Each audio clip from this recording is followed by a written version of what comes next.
And now, from beyond our dimension, this is the JeffMara podcast. Here's Jeff. My guest is Landon Dennis, who watched his surgery being performed from outside of his body during his near-death experience. Landon, thanks for joining me and welcome. Thank you so much for having me, man. This is awesome. Landon, if you don't mind, let's start on the day that this all happened and go from there. Jeff, if you wouldn't mind, would you mind if I started with a prayer? Not at all. Before I do this? It would help me. It would Sure. help me a lot. It has a lot to do with my story about a lot about. So I really appreciate you allowing a platform that allows people to speak their truth and speak what they think about. And I think that's freaking awesome. So I appreciate it. All right, thank you. All right. Dear Heavenly Father, thank you for allowing me to be here this day and speak with Jeff and his platform and the people that I've been hoping to reach out to and find. And please help me to be able to speak my truth and be able to say things to the listeners, and that may help them and be of benefit to them and open their hearts and ears to feel the sincerity of the things I say. And just thank you for everything that we have and our blessings. Again, thank you for allowing me to be here and help me to speak and say the things I need to. I say this in the name of Jesus Christ. Amen. Amen. All right. Thank you. All right, let's start on the day that you had this brain injury and go from there. Okay. So it starts with kind of a kicker. I'm a recovering drug addict, almost 2 years clean now. So that day I went and got drugs, and I was pretty deep into them at this point. I had been through homelessness. I'd lost everything in life. I've experienced some stuff in life that's been self-inflicted. But I overdosed, and this is what I remember. And it's going to be a little fuzzy and jumpy because that's how it is in my memory. Like it's really weird, but I remember overdosing at this guy's house. And I guess I got up and went to leave, and hopped on my Vespa and down the road got hit by a car. And again, just got really messed up and got up and drove away again somehow. I don't remember any of this. This is in the police reports and the medical reports. The doctors saw all this, but got home and I guess went to go do more drugs, and I was on a counter. And I was a IV user, and I shot up and overdosed and died. And when I did that, I fell backwards off the counter and cracked my head even more before the getting hit by a car on a Vespa. And I don't remember anything after the first overdose, before getting in the car or getting hit by the car. But my wife came in and found me on the ground and just blood everywhere. My head was swelling up like a balloon. And she called the paramedics, and they came and just emergency just had to rush me to the ER. And this is about when my near-death experience kicks in. This is about where I remember my first memory of being above this ambulance and looking down and seeing through the ambulance as if it was transparent. But I knew it was an ambulance, but it's hard to describe, but I could see myself there. And there was just a group of paramedics around just working on me. I mean, I was dead. I flatlined. So this is what it says. And again, I have notes. My wife helped me with the notes. She's much better at organizing than I am. And so it says, let's see here. So I told you that first part. Okay. And the paramedics arrived. I coded on the way to the hospital and had to have a IV put into my knee with a big needle because they couldn't get a vein. It had to go to an artery in my needle. And I remember seeing that through the ambulance, and that'll come up later about how it's proof that I wasn't just having some crazy release of DMT or endorphins when I died, that I saw what I saw, and I could prove it from saying later what I saw to people. But I was above the ambulance, and while this was happening, I was having the worst experience that I can describe. It's hard to describe in words. I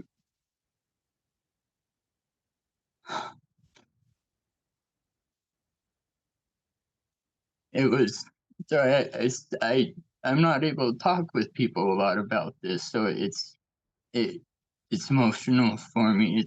This happened almost a couple of years ago, right before I got sober, but it was horrible. I felt anxiety, depression, sadness, um, grief, anything you can think of that sucks that you can feel is what I was feeling, and I was watching them work on my body, thinking, what is happening? What is this? At that point, did you realize you were dead yet? No, no, absolutely not. Um, I was in a confused, scared, and desperate state, and like I said, there's no words to describe it. Sorry, I'm like shaking. I'm like tapping my feet and stuff. It just it's it's all it comes back. It's very vivid in my mind. But um, I just remember all those horrible feelings, and just wondering to myself, like, what is this? What's going on? What's happening? Is this it? Like, it's like, and at that point I started to get inkling of, not that I was dead, but is like, I remember just thinking kind of like, is this it? Like, am I almost stuck as a ghost watching my body the rest of my life type thinking? I was confused. Like I said, it was terrifying. It was terrifying.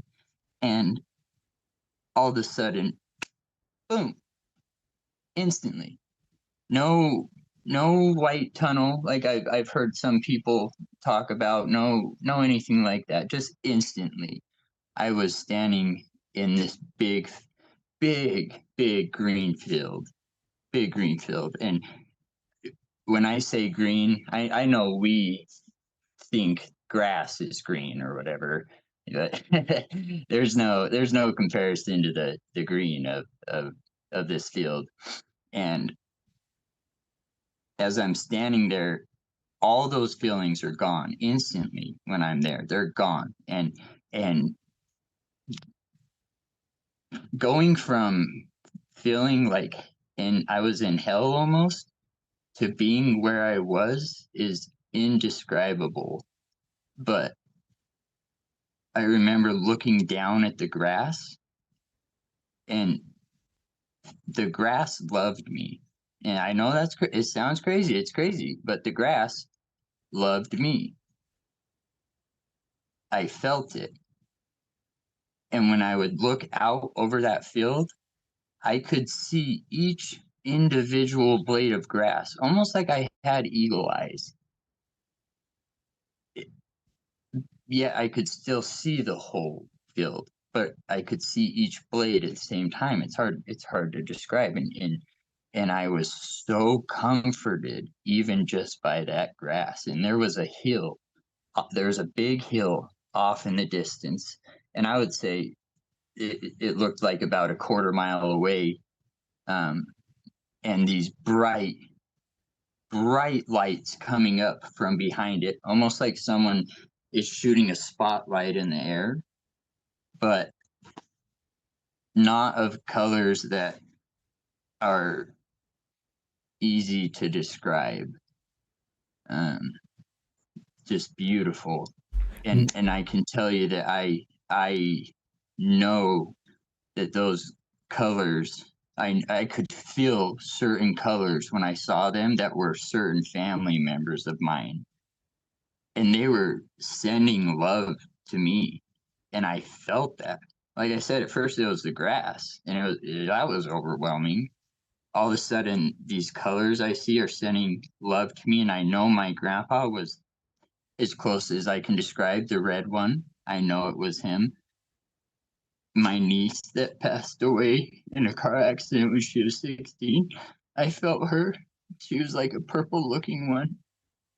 And as I'm sitting there like marveling at this and trying to almost comprehend everything that I'm feeling and seeing and experiencing, and I feel this presence a little bit like to my right and just behind me, if someone's standing there. But I didn't see her first, but I feel a presence, and so I turn, and there's this beautiful lady that I would say looked about in her 30s, brunette, just beautiful, and she's just smiling at me, just so calmly, peacefully staring at me, just smiling,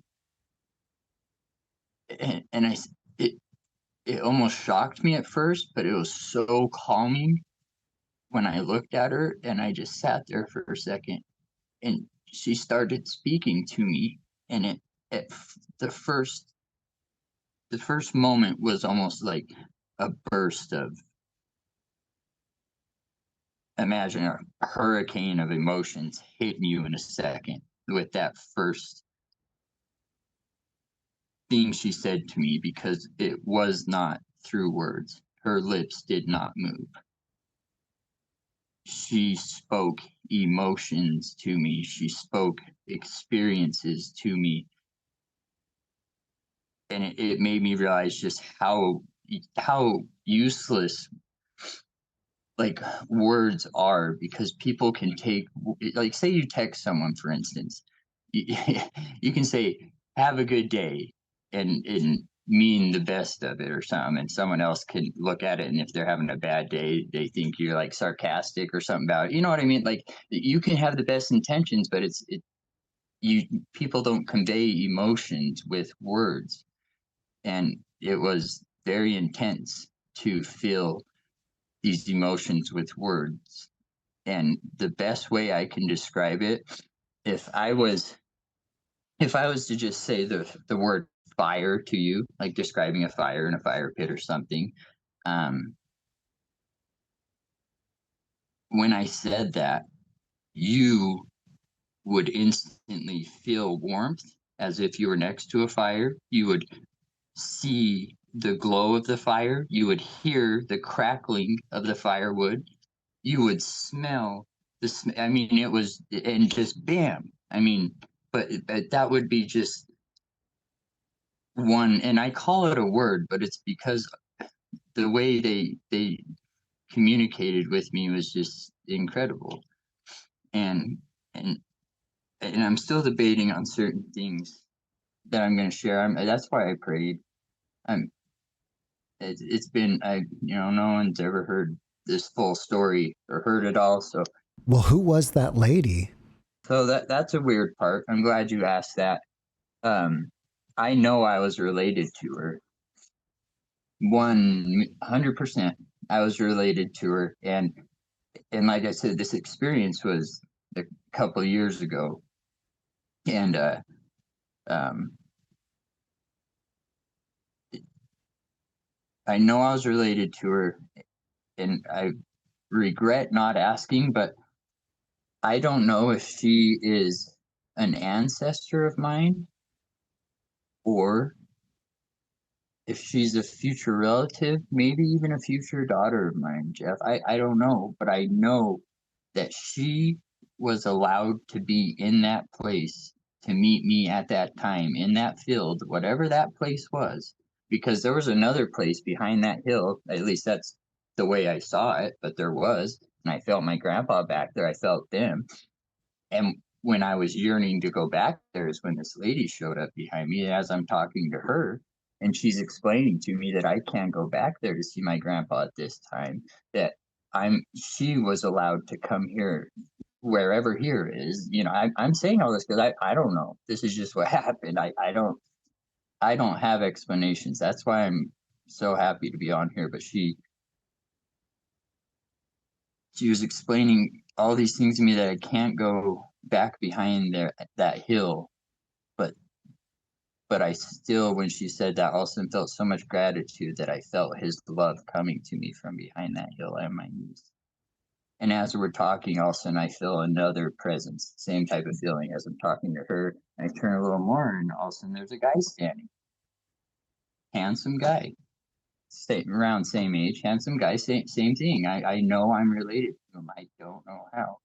And I regret to this day, every time I think about the experience, that I didn't ask. But it just wasn't meant for me to know. And I've come to that conclusion through many hours of thought. Besides letting you know that you can't go any further, did they give you any messages or anything Yes. else? Yes. So the biggest message that they conveyed with me, and the biggest thing that I hope anybody that is grieving over a loved one, a lost loved one, a child, brother, parent, sister, mother, father, you know, anybody, is this message that I was shared during this. And this is during the time again that I'm flatlined, on the way to the hospital. And they shared with me that the message of prayer, the power of prayer, and I will never forget it till I die. And when I say prayer, don't think of it religiously. Any of this I'm saying, I am religious. This is not religious. This is spiritual. This is human. This is anybody can do this. In prayer, when people realize how powerful prayer is, even if you're struggling in your weakest moments, pray for help. In your strongest moments, pray with gratitude. Like, and they told me the power of prayer, Jeff. And the reason I know it's true is that I was questioning them in a way about it, and they conveyed things to me that no one has ever known in my life, no one has ever heard. And they conveyed to me that, look, do you remember this moment? Do you remember this point in time? And I felt it, and I saw what I felt at that time for a second.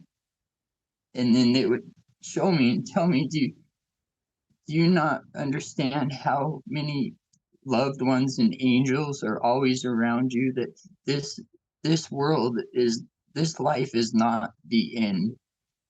There is more work on the other side. And they said that when you pray, you can even ask for specific loved ones to help you through certain things, and God will allow specific people to help you with specific things, because there's more work on the other side. Life is not over after we leave here.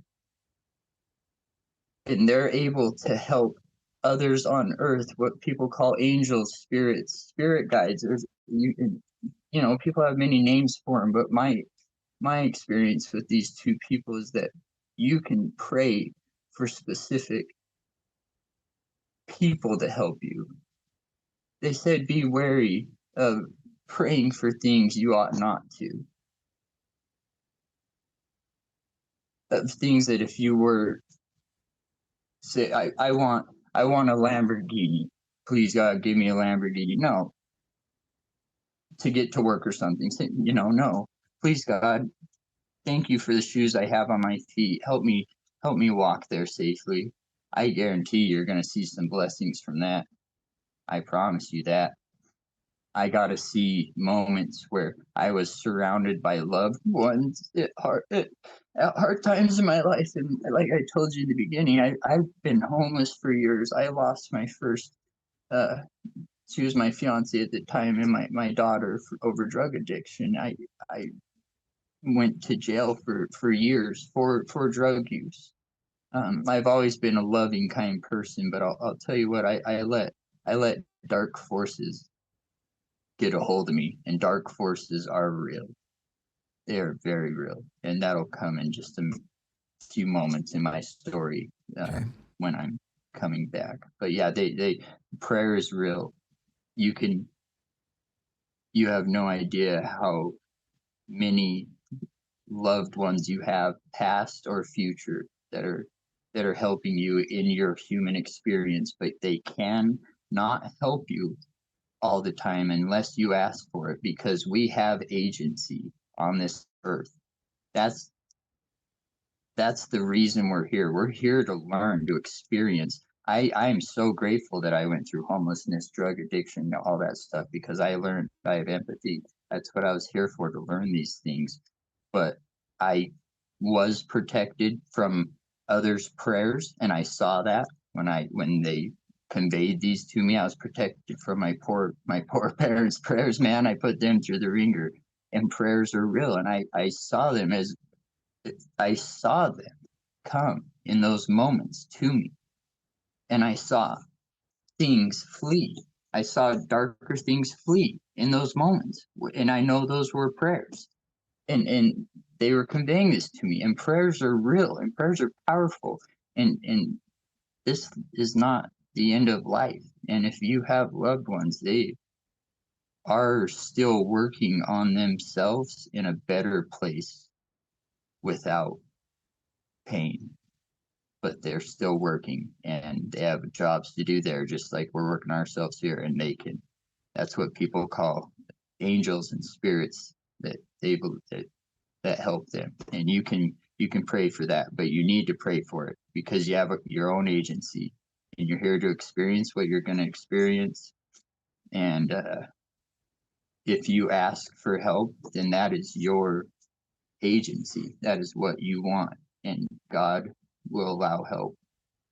And you have many people around you to help you. And this, it's like I said, this is hard for me to say it into words, because it wasn't words that happened there. And so that's the best I can do. And I know I'm not the best after my brain injury. When you post the pictures, I hope people see, like, I'm not the best looking guy, but I'll tell you what, coming about from 2 years ago, having that, my skull taken off and titanium plates back on, I think you're a handsome guy. well, thank you. What did the prayers look like from the other side? They were like those colors that I was talking about on the other side of that mountain. And that's what I think those colors were from individuals. They were like I said, there's still work on the other side to do. It's not over. There's progression, but you will choose where you want to live on the other side in this life. It's People think of it as a punishment. God's going to send you to hell. God's going to grant you into heaven. No, you choose. God loves you so much despite your sins, that he's going to place you where you're most comfortable. Because I bet you what, if you're a robber or a gangbanger, and I'm not, if that's what you do, I used to live that lifestyle. But if that's what you're doing, you're not going to want to live with people that have a family and are out mowing their lawn on Saturday mornings. You're not going to be comfortable there. But people think of it, oh, you punish me for doing these things, so you put me here. No, you're being put by a loving creator to where you're going to be most comfortable. And it might not be fun after a while, because I'll tell you what, I hear a lot of people that, and just like me, that live that lifestyle, that it's not fun after a while. But that's where you want, if that's where you want to live, that's where you're going to be allowed to go after this life. So you're out of your body looking at it in the ambulance. What happens when you get to the hospital? So that's when that's when when we were pulling up there is when I was up and gone up to the other place that I was at. And so when I'm speaking with these people and they're telling me many things, like I said, about prayer, a lot of personal things that no one could have ever known, and showed me how we were always loved and watched for. But all of a sudden, after I'm speaking with them, there wasn't really any goodbyes or anything, but I felt one last "I love you" from all those lights. And I say I love you, but I mean I felt a hug, a massive tsunami of "I love yous," and then boom, I was back above my body, and they're performing brain surgery,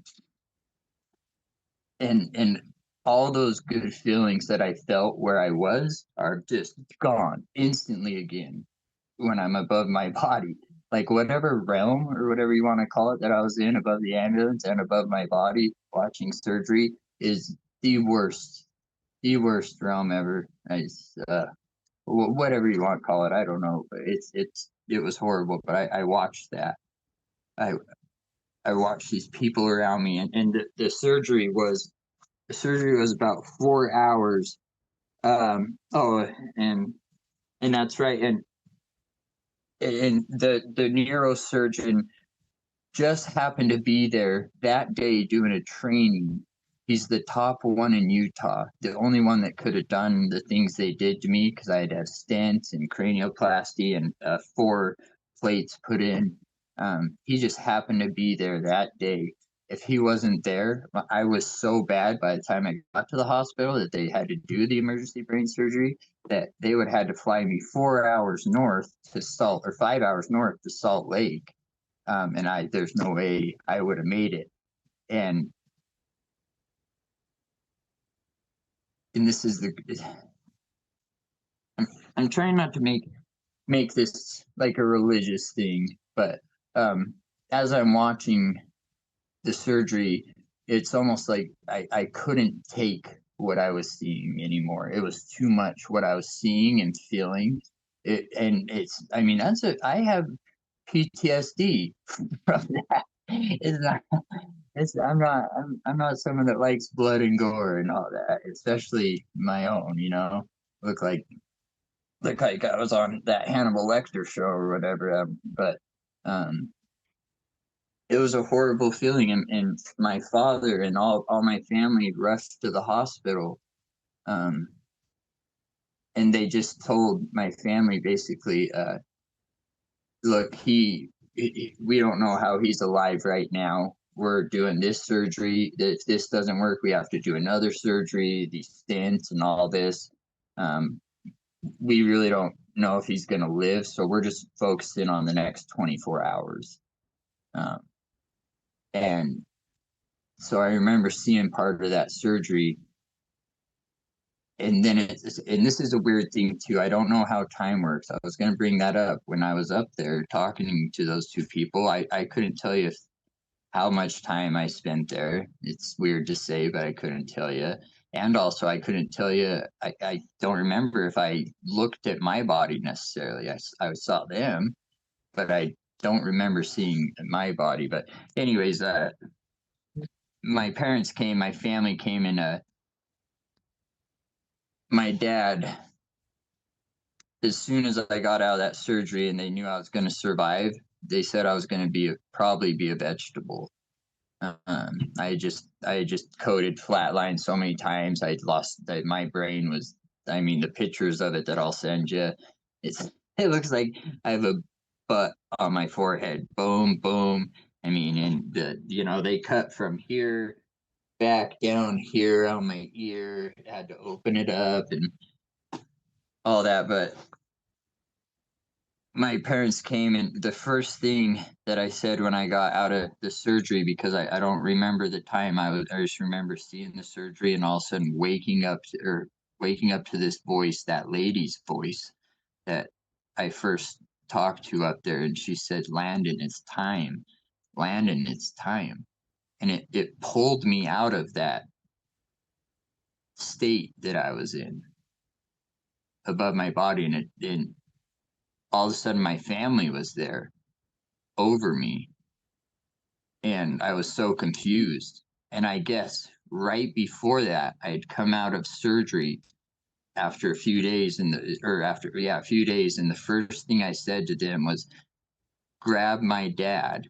I need a priesthood blessing, which is a spiritual blessing in the LDS church. Um, just think of it even as, people just praying for others type thing. But my dad came and gave me that blessing, and that's, as soon as he gave me that blessing, is when I heard that voice, it's time. And that's when I came out of it. And I remember my family sitting around me. But it's weird because I don't remember the part where I woke up and asked for a priesthood blessing. But it's just interesting how when I heard that after, and me trying to kind of piece those things together, it might not mean much to some people, but just those are the facts. That's kind of what happened. And so yeah, it pulled me out of that, and I came back. But Jeff, if you don't mind, there's one thing I really wanted to get on the subject of too, is I've had weird sensations, not ability. I mean, I don't want to say abilities, but different senses after my accident. I see auras around random people throughout the day. Some days I don't see any. They're different colors. I don't know the meaning of that. It's not like I see them around everybody. It's actually very few I see it around, but it does happen, and that's a weird thing that I don't really share because it's weird. Like people say that's weird, but it is what it is. Um, I've had uh, see, this is where it's weird for me to share this part, especially on such a big platform, because it's a weird thing to say. But I'm hoping I'm sharing this no matter how crazy it sounds, because I'm hoping others will reach out to me and I can see that, better understand what I know to be true and is going on. But I I have what is it, not premonitions kind of, or foresight. I don't want to say psychic because it's not that, even though I do believe in the gift of psychics and people having certain gifts. But I things happen right after, it'll pop into my mind. I'll just be sitting there hanging out, something will pop into my mind very soon after it'll happen. A person will pop into my mind, and just I hear, you need to text them now and ask if they're okay, and and I do this, and it's crazy how many times I listen to that, what I call the still small voice. If you have an open mind and an open heart for just discernment, you like I said, anybody can have these gifts of prayer, and these gifts of the still small voice, of trying to be a good person, and you will be given that gift. And I've noticed how much more it's been happening to me. It's hard for me to explain because I don't want to say like psychic, but it surprises me very often with things that come into my head. And as long as I'm living the right way and have an open mind and heart, that I've had a very big rise in those abilities since my accident, and that's been a hard one to explain or even talk about. Besides the premonitions and the auras, have you had any other gifts turn on? Yes. Um, and and the way I'll tell it to you is that I've sensed that experience, and the things that I now experience at a higher level. It's like yin and yang. I've also experienced a lot more of the darker side, a lot more. And I'm a lot, just like I'm more attuned to the good experience, like the cool experiences and the fun, happy love, I am also more attuned to the dark. And I'll tell you what, and it's not just on me, it's everybody, but it's some since this and since my mindset has changed about a lot of things I've experienced. The dark side in what way? You mean like seeing dark entities? Feeling and seeing. So when my dad said that blessing, that I remember when I first came back, and like I guess, like I said, I had kind of already been awake, but I wasn't. When I came back, I remember first seeing there, I remember seeing dark, wispy things, just tons of them fly out of my hospital room. And I saw that. And I asked my mom later, like, because I was in the ICU for over a month. I mean, in the neuro ICU. And I asked my mom later, and she's like, "Yeah, Dad, in his blessing, he said, you know, I blessed this room, and that no bad spirits will be allowed to be in here with my son while he's healing and recovering." And I woke up and I remember seeing those, and it didn't make sense to me at the time. But like I said, later, weeks later, when my mom said that, it just hit me immediately. It's like, oh my gosh, that's what that was. They was almost like those things were trying to keep me there in that state above my body type thing. It felt like, and I don't know what those things are, but I call it darker side, and the feelings and the there's just a lot of evil in this world right now. People have got to. It's there's not a whole lot more time for sitting on the fence. I'll tell you that.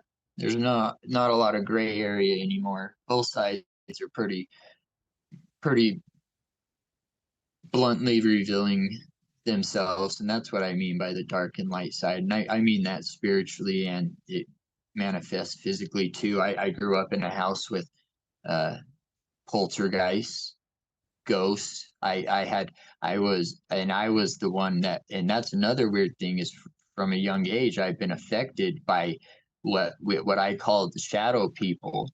I would have one that would stand in the corner of my room from, at night, that was about 7 foot tall. It looked like some big cloaked looking thing, and I would be frozen in my bed, just paralyzed. And it would mess with me for a long time when we moved into that house, and I start having frightmares where I would wake up but not be awake, but be screaming and running and run outside, all this stuff. I'd still be asleep. And they were terrible frightmares. And I remember one night my mom kind of started to believe me, and she said, "You know what? Why don't you just say, in the name of Jesus Christ, I command you to leave." And I told her, "Mom, I'm paralyzed. I can't move during this." She said, You don't have to move or anything. You just think it. The power of thought, the power of prayer. Just think it." And I'm 7 at this time, and I remember it happened again. And this thing, I'll tell you what, this night, it's almost like it knew that I was about to use Jesus Christ's name to ask for help, because it this night it didn't just stand there. It was standing there, and I always knew when it was there because I didn't have to see it yet. I could feel it. Oh, it I get chills thinking about it because this happened for many years growing up. And it was standing in the corner, and it came over, and it just kind of hovered, like I said, about 7 foot tall, just no face or anything, just kind of black, dark black. My room didn't have any lights. This thing was way darker. If my bed's here, it just came over. Let me see, where's my, oh, there it is. If my bed's here, it just came over and then bent over me like this at the waist. And I remember wanting to die inside, and that's when that thought that my mom gave me, say Jesus Christ's name, and I said it, and I just heard this loud, I don't know what to call it. It wasn't quite a whistle sound, it wasn't quite a scream sound or a screech sound, but it was loud, and that MFer was gone. And he wasn't gone for good. He was just gone that night. And after that night, he started messing with the rest of my family, and then they finally believed me. But I've had weird paranormal experiences all of my life, and scary ones, really, really, really scary ones. Did you become more religious after your experience? Absolutely, absolutely, I did. So I'm LDS, um, and from the experience that I had,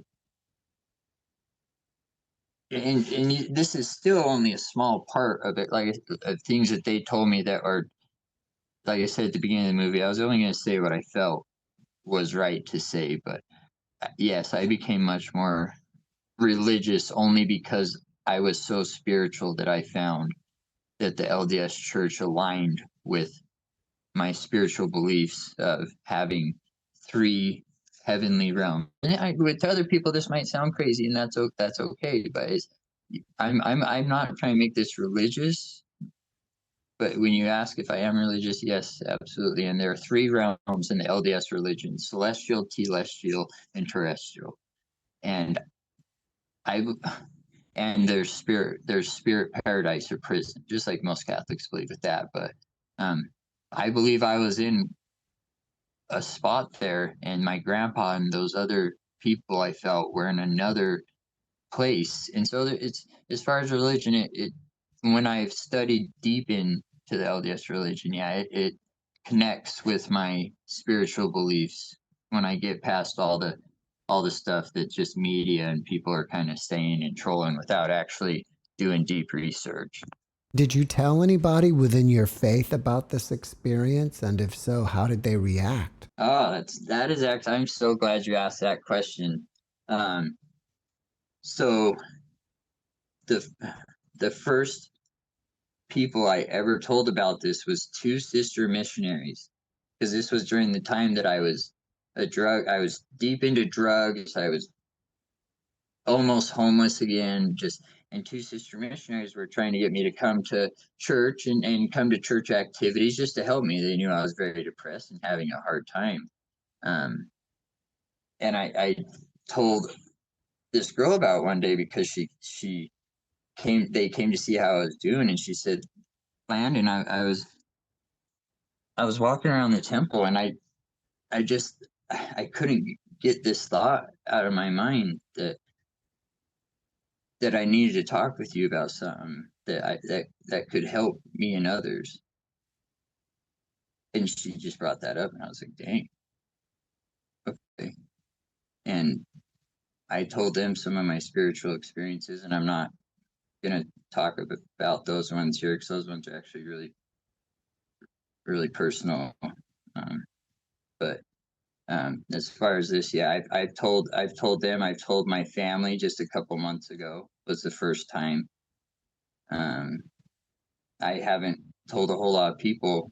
I My wife's known, but it's hard to talk about this. I'm still hopping around a lot on this story, but it's there's so much going through my mind about it. So I apologize if I'm leapfrogging and all this. And again, my brain, my family makes fun of me all the time because I'm like, I have a bad brain injury. Leave me alone. I was supposed to be a vegetable. They thought I was going to be a vegetable, but I healed miraculously very fast. Do you feel that you have a mission now that you're back? And if so, what is it? Yes, that's one of the things that I was told that was a very personal thing. That I won't share that.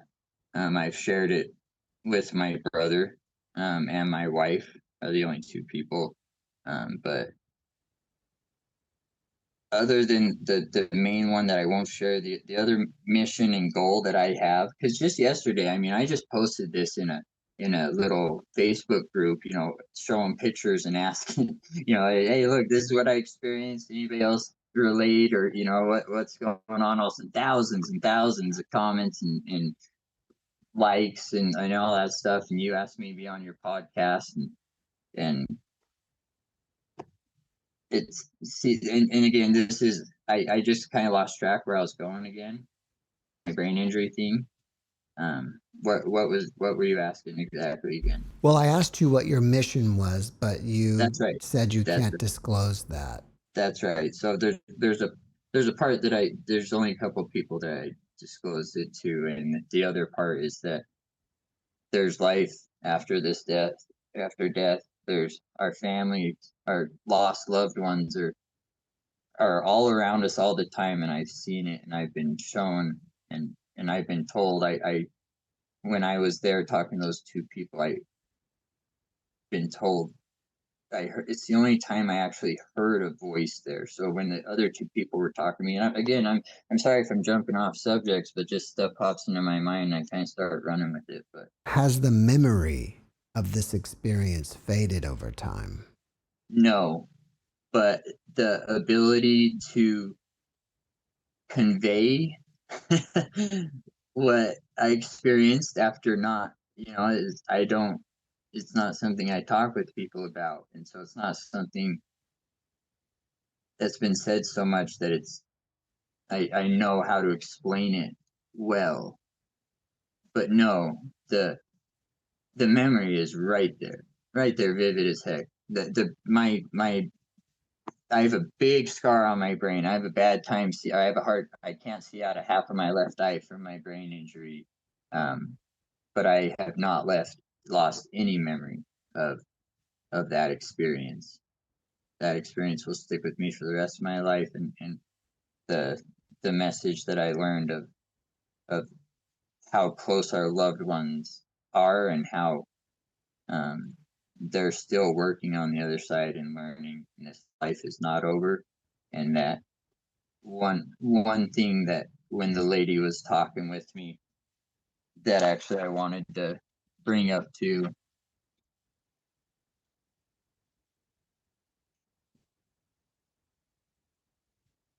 All right, one sec.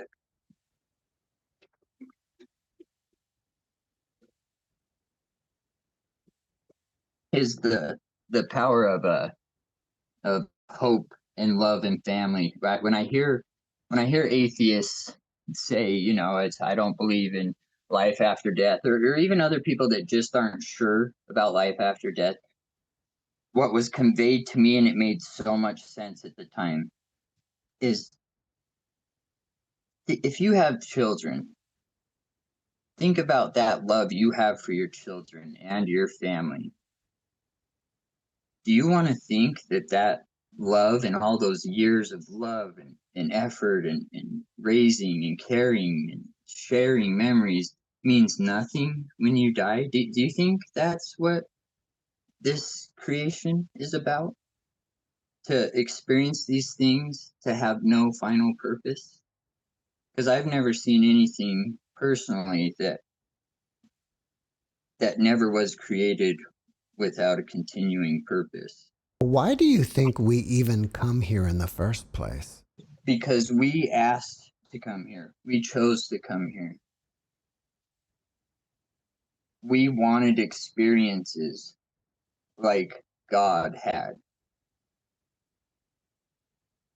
What I believe is that God, again, the LDS religion, I'm not trying to get too deep into it, but we chose to come here because we wanted to have life experiences so that we could have better continuing eternal experiences. Because it's the old saying, you can't have happiness without sadness, because you would never know what happiness was. If you were just an eternal happy being, yeah, that sounds cool, but only if you ever experience sadness. And it's like, yeah, that sounds cool, but to the happy eternal being, they're like, well, man, maybe sadness sounds a little bit cool. Is just being stuck here in a state. I want to learn, just like a child. We're children of our Heavenly Father, and we want to come here to learn. And that's why I'm grateful for my trials, for my addiction, for my homelessness. It's taught me so much. And I have so much empathy and love for people through those trials. And my goal in life is I want to be a drug counselor, a drug therapist. Like I said, I'm almost 2 years in recovery, and that would be so fulfilling for my life. But if I didn't want to come here and experience those hardships and those trials first, then I wouldn't have a fulfilling life wanting to try to be a drug counselor or just help others, because it's so fulfilling talking to another addict, to another person who had a near-death experience. It's so fulfilling only because they also had that experience. And that's why we're here on this earth, to have experiences, to gain more joy. Man is that man might have joy type thing. And that's not even, that's, I feel like if you believe that it's just your body and that's it, and there's no soul, spirit, consciousness, whatever, if that disappears with your body, that is a very depressing point of view. Like I said in the beginning, what about that love for your children? Did that mean nothing when you died? And so that's a different way to look at it. You know what I mean? It's I would rather think and live like there is life after this, and what I do in this life does matter, and be wrong, than live like nothing in this nothing in this life matters and be wrong. You know, like I'd rather live the way that in reality that Jesus taught us, and be wrong if after this it's like, oh, you were wrong, it didn't matter, you didn't have to be nice. All right, that's cool. But if I'm wrong and it does matter, I'm sure happy I was still living that way. What are your thoughts on reincarnation? I don't believe in reincarnation in the sense that you are coming, and I don't know a lot about it, so excuse me, like when if I'm not too privy to it, but in the sense of like coming back to this earth multiple times in different people's body, like different bodies, is that what you're asking? Or in like in animals, or what is? Your memory is cleared, so most people, if reincarnation is real, they don't remember their past life. They come back down and they have new experience. Mm-hmm. Because maybe one Okay, life we can't get them all. absolutely. So That's I so I was just I seeing believe what your thoughts are on that generally. I absolutely believe what you're saying in part. I believe that you're saying in one lifetime they can't experience everything, they can't learn everything, you know, Right. and so they they would come back and continue progression, continue learning other, you know, empathy, and I believe that we are unique human bodies with unique souls and spirits that were uniquely made by God.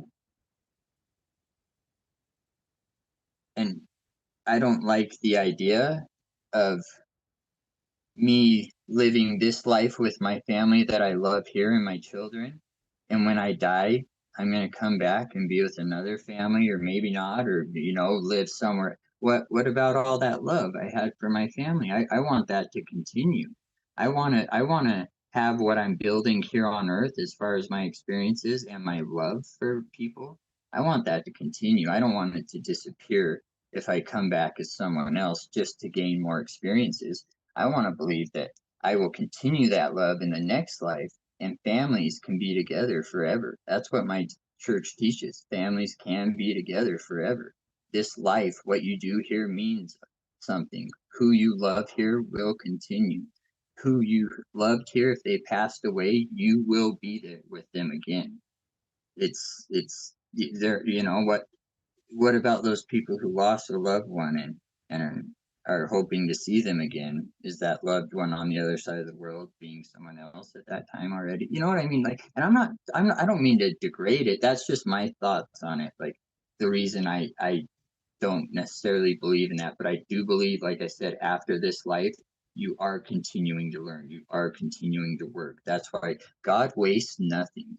There, if you're having a struggle down here and you pray and ask for help in that struggle, because you prayed and asked, that was your will, because we have free and total will here, then you can get help from an angel who, let's say there's a spirit up there that had that struggle on earth before, and they're up there now. Just like we were talking about, you almost need to experience something to be able to help someone. Now that spirit, if you ask for help, there's a spirit.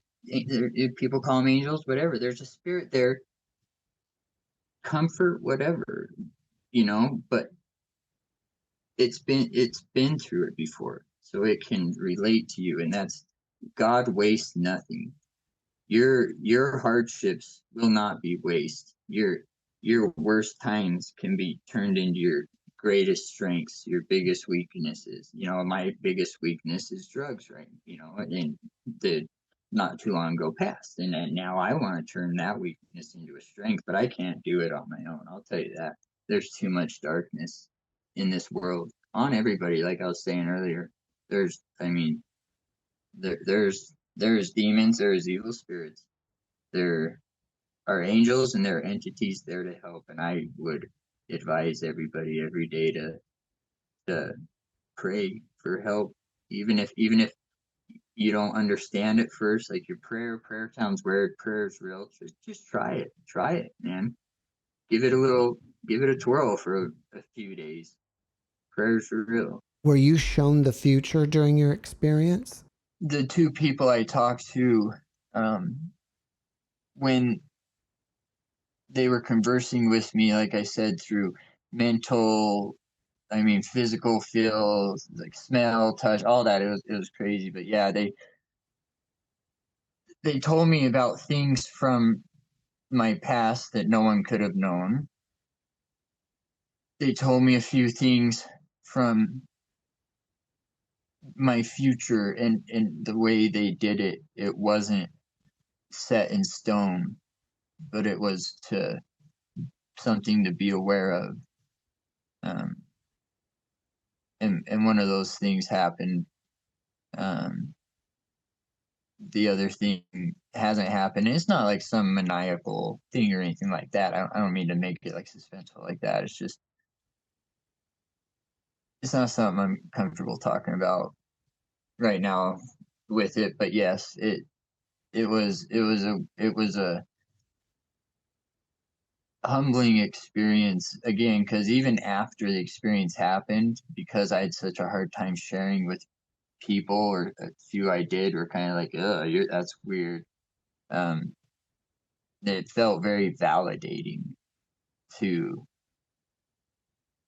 have that happen in my mind, and so I assume the second thing will happen, but it was very validating at that time. If you had a friend that was grieving over the loss of a loved one, what kind of advice would you give? I've thought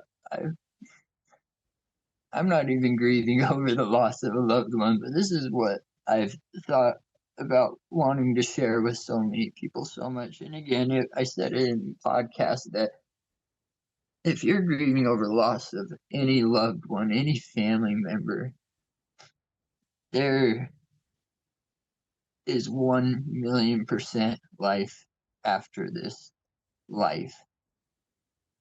And they are watching over you. And like I said, I saw the times that my loved ones were allowed to help me in situations. I saw it, I felt it. It was like going back in time to watch a movie, but having it be all immersive and senses, and but they're still there in prayer.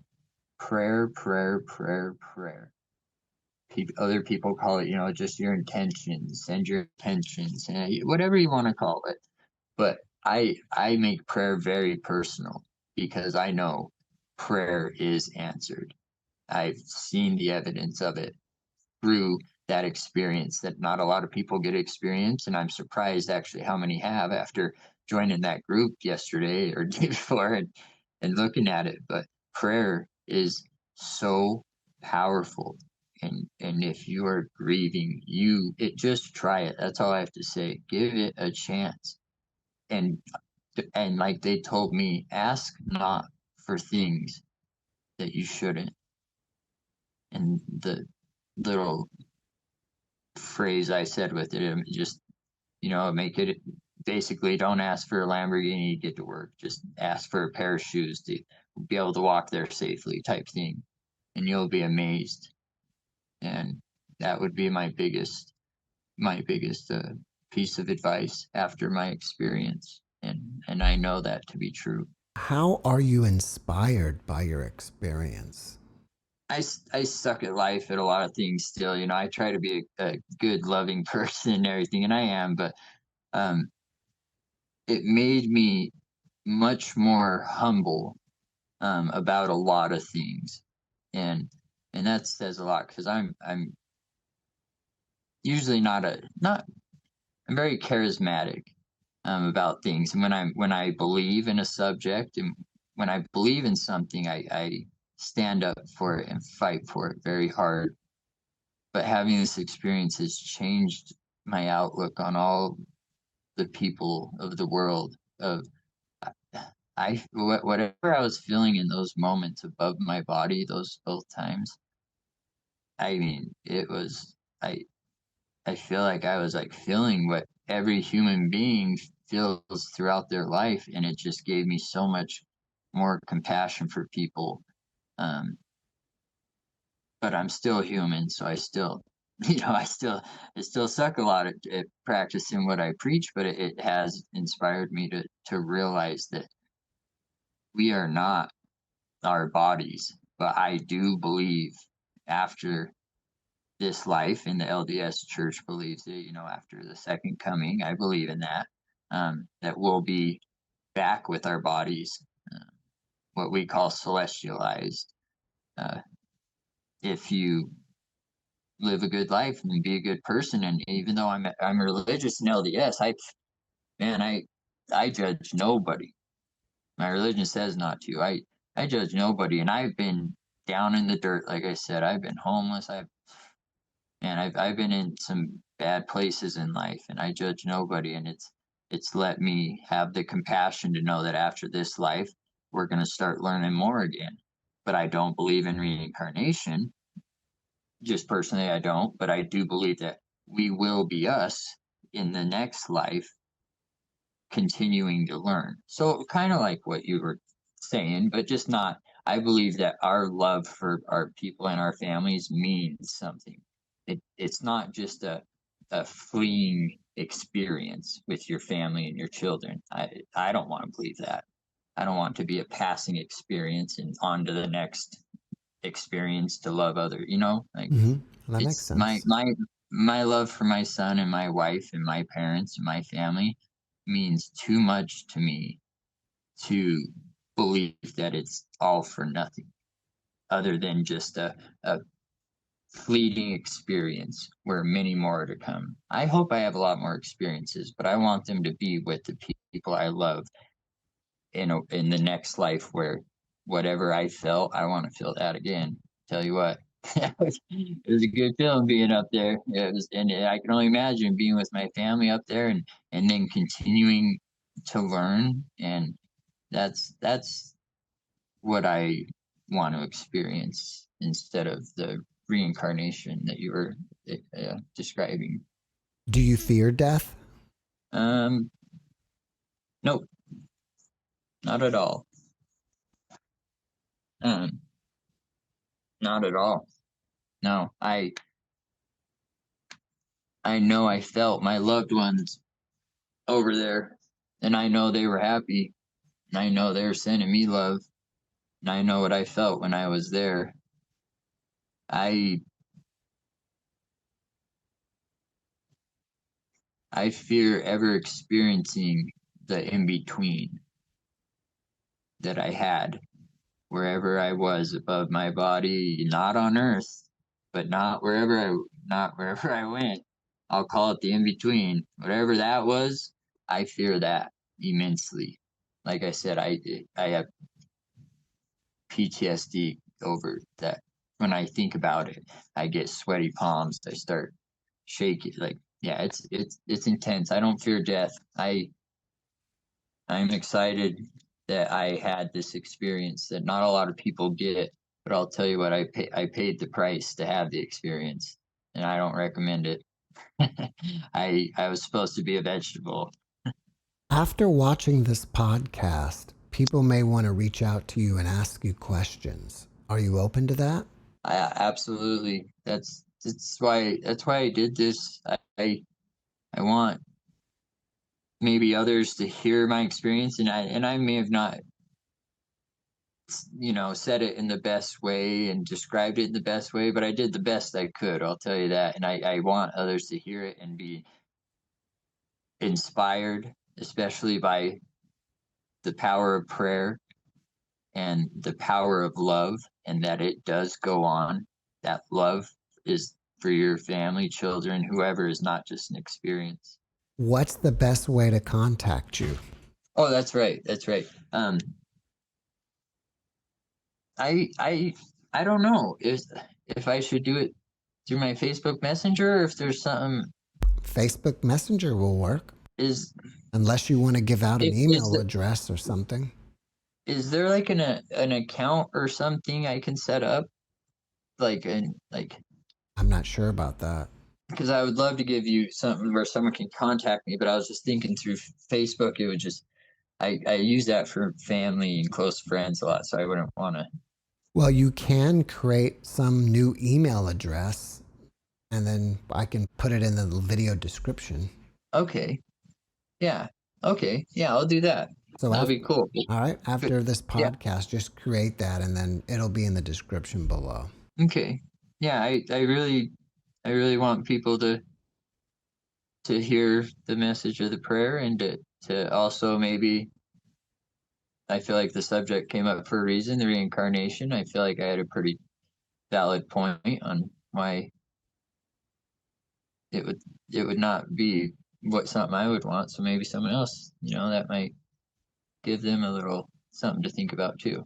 And that's the whole point of me doing this with you. I just want people to hear my experience, and it's coming from this happened when I wasn't really, religious and stuff. And so this is just a non-biased, just factual experience, and people can take it the way they want. Over time, it's changed for me a little bit, the way I look at it and the reasons of why and what behind it. But overall, I'm very grateful for the experience. I'm grateful for the struggles that led me to this experience. And I hope that me sharing this experience and some of the things I said can help others a little bit. And I would love to have people reach out to me, and I'll create another email or something, and give it to you, so you can tag them in this, and maybe next time I can speak a little better, have my mind a little less cluttered. There was a lot being thrown around there, so You've done a good job. And before we finish up, can you leave us with one last positive message? love your loved ones while they're here, but your loved ones that are gone are still loving you. I promise you that. Landon, thank you for your message and thank you for being my guest. Thank you so much, Jeff. Thank you for the opportunity to share this that I've held in for quite a while now. I appreciate it. And I appreciate you. Thanks for watching the JeffMara podcast. I really appreciate you. Another way to show support is through YouTube memberships. And if you do, there are loyalty badges and other perks depending on your level of membership. All you need to do is click the join button underneath the video to find out more. Thank you for your support.